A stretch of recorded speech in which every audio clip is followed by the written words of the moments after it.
Hi hello నమస్తే నేను మీ శ్రీలతని welcome back to కళ్యాణ్శ్రీ.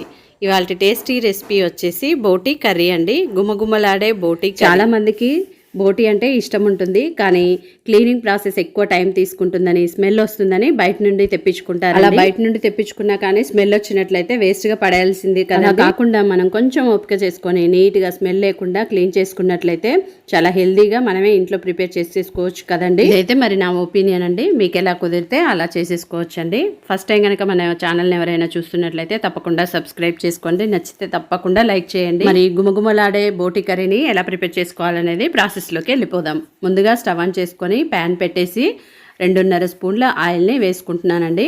Oil బాగా హీట్ ఎక్కినాక దీనిలోకి 2 మీడియం సైజ్ ఉల్లిపాయల్ని చిన్న ముక్కలుగా కట్ చేసుకొని వేసుకుంటున్నానండి. ఈ ఉల్లిపాయలు అనేటివి కొంచెం కలర్ మారేంత వరకు ఆయిల్లో ఫ్రై చేసుకోవాలండి. అలాగే ఫ్రెష్గా రుబ్బుకున్న అల్లం వెల్లుల్లి పేస్ట్ని 1 స్పూన్ వేసుకొని ఆయిల్లో చక్కగా ఫ్రై చేసుకుంటున్నానండి. ఆ తర్వాత 1 స్పూన్ పసుపుని కూడా వేసేసుకుంటున్నాను. ఇలా పసుపు కూడా పచ్చివాసన పోయేంత వరకు ఫ్రై చేసుకోవాలండి.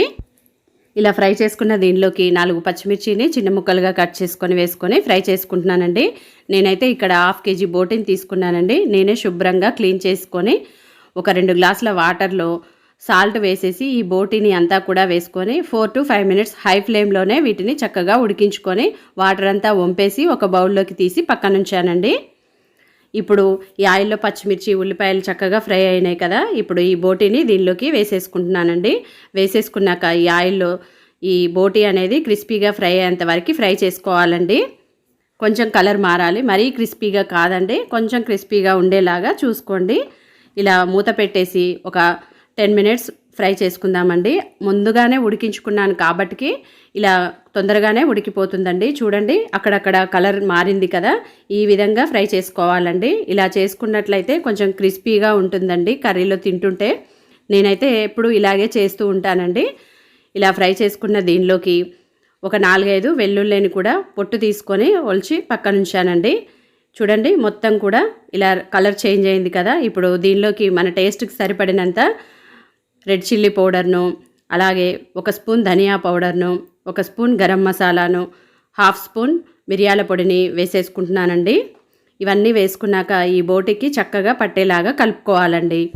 నేనైతే 1/2 కేజీకి ఈ విధంగా వేసేసుకున్నానండి. మీరు తీసుకున్న క్వాంటిటీని బట్టి మీ టేస్ట్కి తగినట్టుగా స్పైసెస్ అన్నీ కూడా యాడ్ చేసుకొని మూత పెట్టేసి మరొక 5 నిమిషాలు మీడియం ఫ్లేమ్లో ఉడికించుకోవాలండి. ఒక 5 మినిట్స్ తర్వాత మూత తీసి చూసినట్లయితే మనం వేసిన స్పైసెస్ అన్నీ కూడా చక్కగా ముక్కలకి ఉడికిపోయాయి కదండి. ఇప్పుడు ఒక రెమ్మ కరివేపాకును కూడా వేసుకొని ఒకసారి బాగా మిక్స్ చేసుకుంటున్నాను. ఆ తర్వాత ఒక పెద్ద సైజు టమాటోని చిన్న ముక్కలుగా కట్ చేసుకొని వేసుకుంటున్నానండి. ఇలా ఫ్రై లాగా చేసుకోవాలనుకుంటే టమాటా వేసుకోకుండా ఇలా ఫ్రై చేసుకున్నాక దాన్నే తీసుకొని సర్వ్ అవుట్ చేసేసుకోవచ్చండి. నేను ఇక్కడ బోటీ కర్రీ అని చెప్పాను కాబట్టి టమాటా కూడా వేసుకొని ఈ టమాటో అంతా సాఫ్ట్గా కుక్ అయ్యేంత వరకు ఉడికించుకుంటున్నానండి. ఒకవేళ మీరు ఇంకా గ్రేవీ లాగా కావాలి అనుకుంటే ఇందులోకి మీ గ్రేవీ థిక్నెస్ని బట్టి వాటర్ని యాడ్ చేసుకోవాల్సి ఉంటుందండి. నేను కొంచెం ఇక్కడ దగ్గరగానే ఉండేలాగా చేసుకుంటున్నానండి. చూడండి, టమాటో కూడా ఉడికిపోయింది కదా.